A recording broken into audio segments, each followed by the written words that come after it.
العز والمجد والكرم نواصي نضر بها الخير معدود نفخر بها في يوم ميعاد الأعمار إلى وقفنا بين حاوي ومردود الخيل روح العز والمجد والكرم نواصي نغر بها الخير معقود نفخر بها في يوم بيعات الأعمار إلى وقفنا بين حاوي ومردود الخيل روح العز والمجد والكرم نواصي نضر بها الخير معقود نفخر بها في يوم.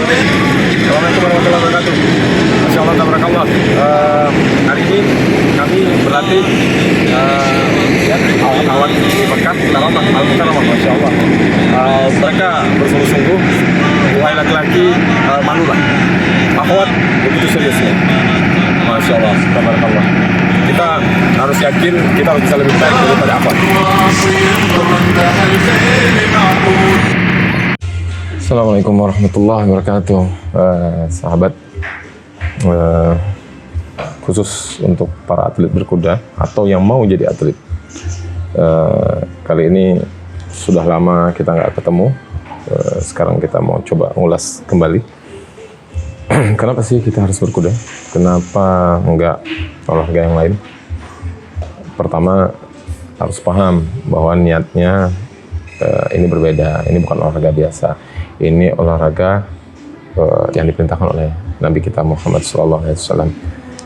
Padanya tentu banyak kebaikan. Setiap sunnah, setiap apa-apa yang dari Nabi kita, yakinlah kalau digali pasti banyak manfaatnya, fadilahnya pasti banyak. Untuk itu kita nggak usah, kita bedanya kita itu nggak perlu melihat manfaatnya apa sebenarnya. Ketika kita yakini bahwa oh ya ini benar perintah dari Nabi, maka sami'na wa ta'na, dengar dan taati. Itulah Islam, ya. Jadi seperti nasihat Ustadz kami, guru kami,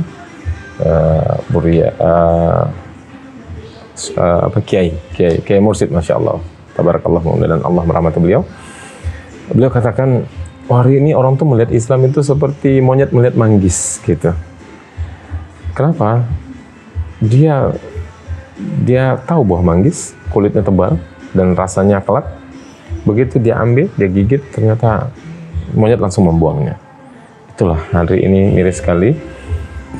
Nggak paham bahwa Islam itu indah sekali. Begitu dibuka dalamnya, didekati betul. Oh, Masya Allah. Sedangkan untuk menyembelih hewan, itu kita harus mengasah pisaunya setajam mungkin. Antara hewan yang satu dengan hewan yang lain, adabnya adalah tidak boleh berdekatan, tidak boleh dilihatkan. Jadi kalau kita lagi menyembelih sapi atau kambing, itu kambing yang lain tidak boleh dekat melihat kawan yang disembelih. Begitu adab Islam. Apa yang terjadi hari ini ya biasa. Hidup ini penuh dengan fitnah gitu. Jadi apalagi sunnah-sunnah yang diutamakan. Sunnah-sunnah yang diutamakan itu jadi gini. Sunnah itu derajatnya itu terbagi. Yang pertama adalah yang tertinggi adalah qauli Nabi, perkataan Nabi, apa yang Nabi sampaikan. Kedua, apa yang Nabi lakukan. Ketiga, diamnya Nabi ketika sahabat melakukan, gitu. Pertama yang Nabi katakan itu menjadi sebuah keutamaan, gitu. Seperti Nabi katakan, ya benar, ajarkanlah anakmu berkuda, memanah, berenang, atau tidak ada permainan yang semua permainan itu ada sia-sia kecuali 4, yaitu bercandanya suami dan istri, gitu. Itu Nabi katakan. Tetapi kalau Nabi yang lakukan dengan perbuatan seperti sholat tahajud, Nabi sampai bengkak kakinya, itu berita dari Aisyah, itu Nabi lakukan. Gimana kalau kita ikuti yang Nabi lakukan? Oh, Masya Allah, bagus. Kalau kita mampu sampai bengkak juga kaki kita, oh, tafadhol, bagus banget.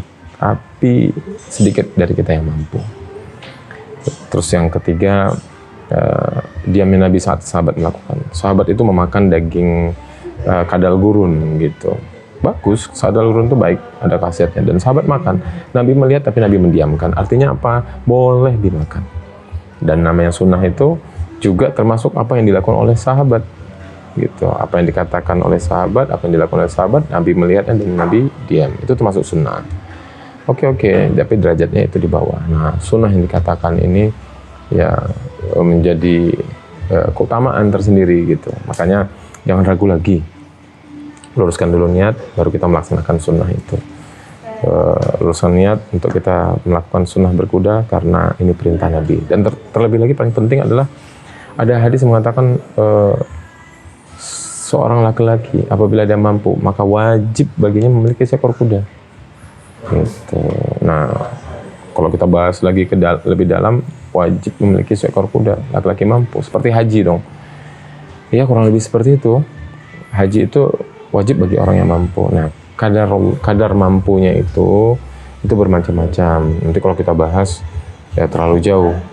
Kalau saya pribadi lebih baik saya mengatakan diri saya mampu di hadapan Allah daripada nanti saya dituntut ketika diadili ternyata saya pikir di dunia saya ini nggak mampu, ternyata pas diadili ya Allah saya itu tergolong orang-orang yang mampu.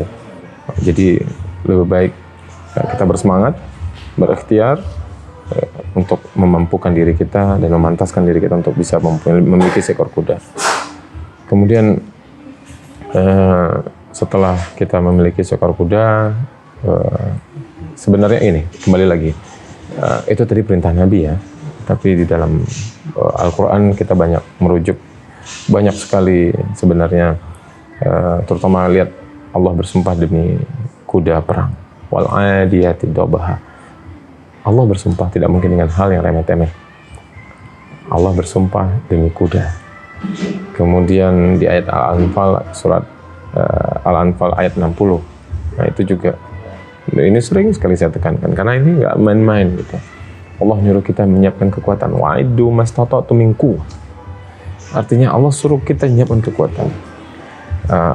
Ahli tafsir Ibnu Katsir itu juga dijabarkan bahwa kekuatan di sini yang dimaksud adalah kekuatan memanah. Kekuatan memanah sampai Rasulullah menyebutkan dalam hadisnya itu sampai 3 kali. Kekuatan itu yaitu adalah memanah. Ar-ramy, memanah. Namun di ayat berikutnya nggak perlu pakai penafsiran. Allah sebut wa min ribatil khail, yaitu kuda-kuda yang ditambahkan. Kata-kata kuda-kuda artinya jumlah kuda yang nggak sedikit, jumlah kuda yang banyak. Itu tugas kita. Kita siapkan kuda-kuda yang banyak. Alhamdulillah bersama kami sudah ada 23 kuda. Dan kami berharap di tempat-tempat lain juga tolong coba, jika tidak mampu sendiri maka bersama-sama dengan kaum muslimin yang lainnya. Patungan 5 orang, kita punya 1 kuda, merawat bersama-sama. Kayak gitu. Konsep ta'awun. Jadi 5 orang ini pemilik 1 kuda.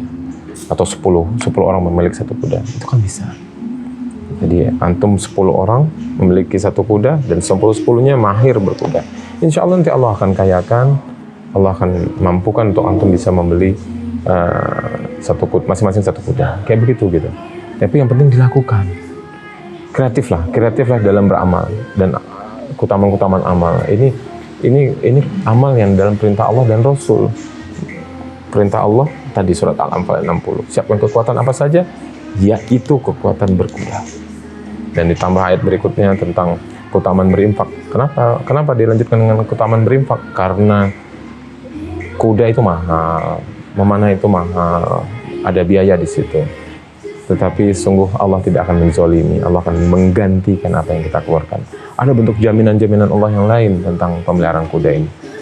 Jadi sahabat, jangan ragu, karena kami sudah mengamalkannya banyak sekali. Setiap sahabat-sahabat kami yang sudah mengamalkannya, kami selalu bertanya, apa yang kau rasakan, apa yang kau dapatkan setelah engkau berkuda?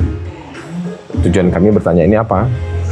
Tujuan kami bertanya ini agar semakin bertambah keimanan kami dan kami bisa lebih yakin lagi menyampaikan. Banyak sahabat-sahabat yang mengatakan, oh setelah berkuda saya begini dan begini. Dulu saya tidak dianggap, dulu saya tidak dipandang, dulu saya bukan apa-apa. Tapi setelah berkuda kehidupan saya berubah, saya begini dan begini gitu. Itu sekali lagi adalah manfaat, fadilah, dan kita bukan seperti itu.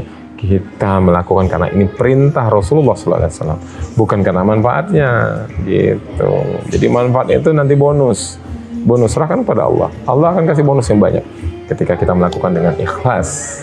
Jadi mulai dari hati, begitu dengar ini sebuah keutamaan yang hebat karena Allah perintahkan dan Rasulullah perintahkan, maka jangan ragu-ragu lagi, just do it gitu.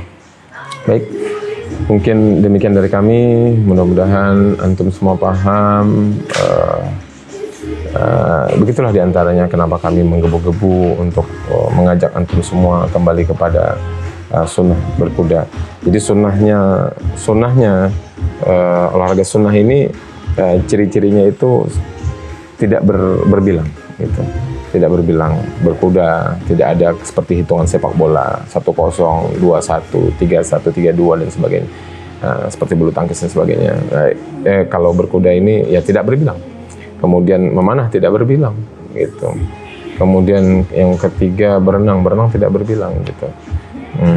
Jadi ya tentu ada, lakukanlah penelitian, silakan dan searching, cari tahu apa manfaat berenang. Bapak Habibie yang saya tahu itu adalah perenang yang istiqomah. Beliau kuat, sehat, cerdas. Kemudian siapa lagi? Pemanah. Cobalah cari tahu apa kehebatan para pemanah. Gitu. Tapi sekali lagi, jangan karena manfaatnya, tapi karena ini sunnah Rasulullah SAW dan perintah Allah. Barakallahu fikum, jazakumullah khair atas perhatian antum.